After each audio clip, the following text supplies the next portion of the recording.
Hey, good Monday afternoon to everybody out there.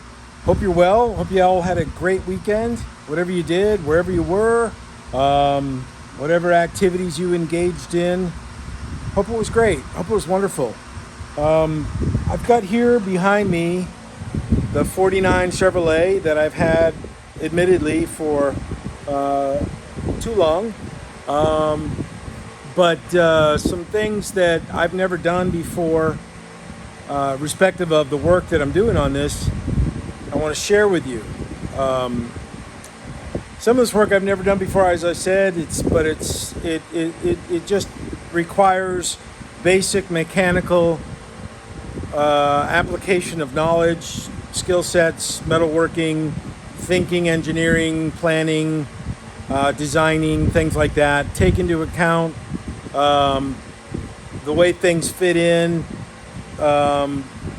taking into account the size of the trunk, respective of the air compressors, which I'm going to show you, and the air tank, which I'm also going to show you, of the owner. Put in a suitcase in the trunk, or put in a bag of groceries in the trunk. You don't want to have an air compressor right there or hoses and wires to trip up off from and snag onto and maybe wreck something, wreck the product, or ruin something that belongs to you, the respective owner, Ed. So let me just show you on this.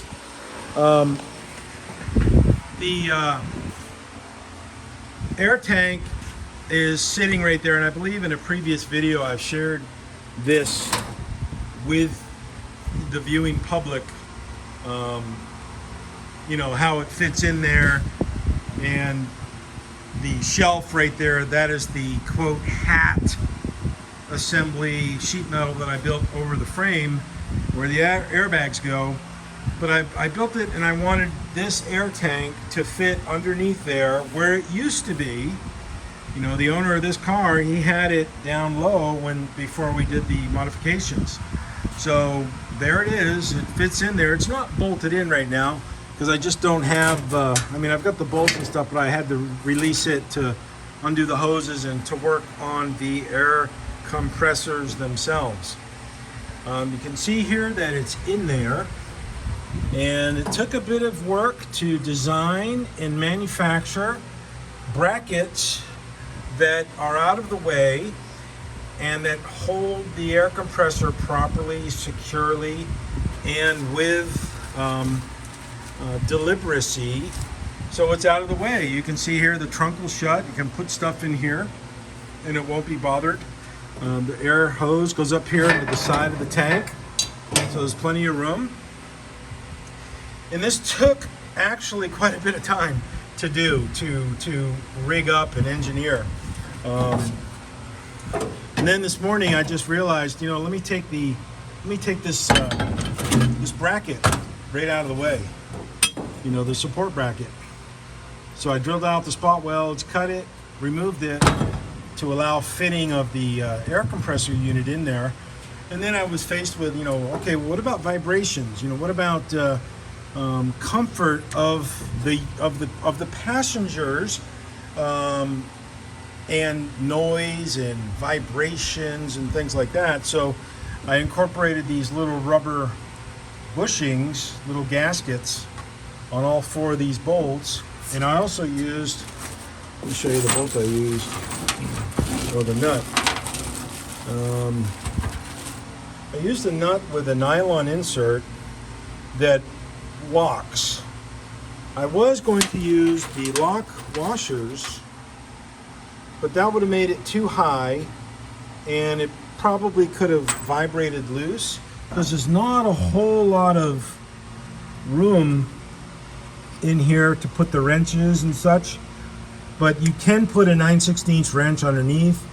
You can get on all four bolts. There's 4 bolts on the compressor that holds it in, and I'll show you on the other compressor just what it looks like. You got the 4 bolts, or the mounting brackets that came with the air compressor. And the ones that I've constructed are these little bad boys. And they go on here, bolt them in, and put the little bushing, and then you just kind of fasten them in there.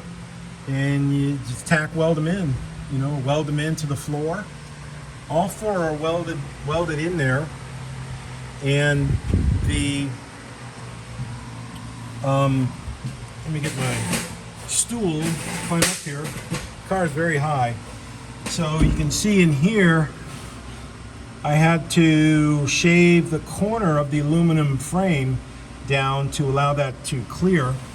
Now I also use this small piece of plywood right here as a buffer or as a spacer, so the air compressor does not interfere with the fuel filler apparatus right here where the gas tank nozzle goes.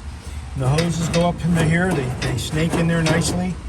So I'll weld this back on and orient the camera / phone, orient this back on and weld it in place, and this thing is good to go.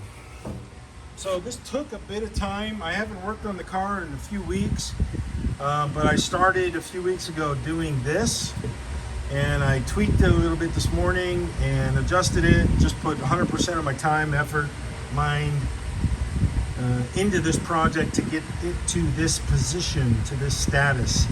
So I'll replicate that over here tomorrow on this side, and the hose and the air hose and stuff will run right up into that side there.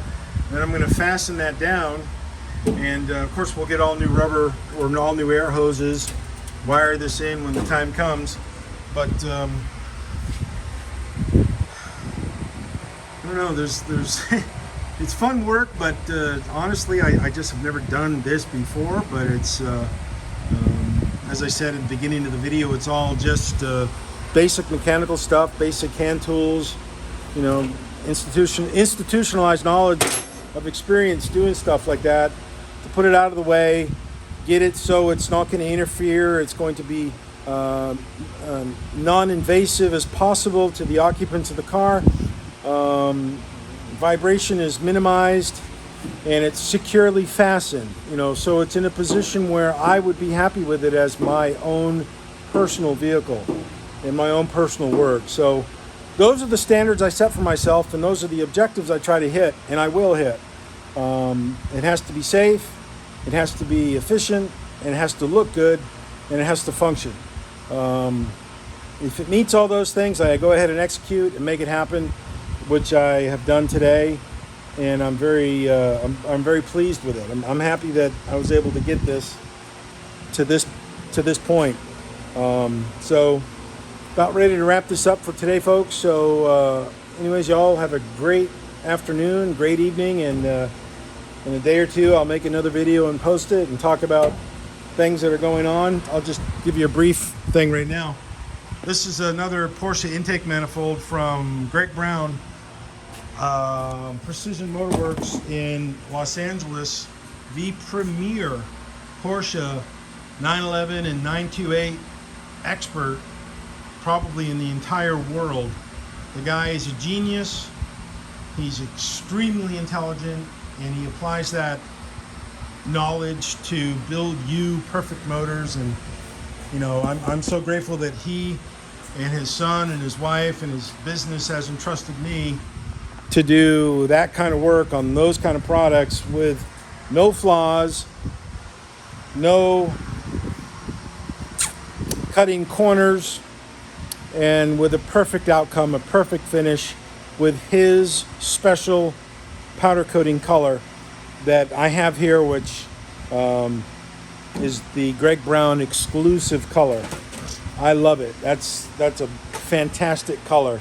If you all ever want to know about that color, contact them, and they can disclose that, and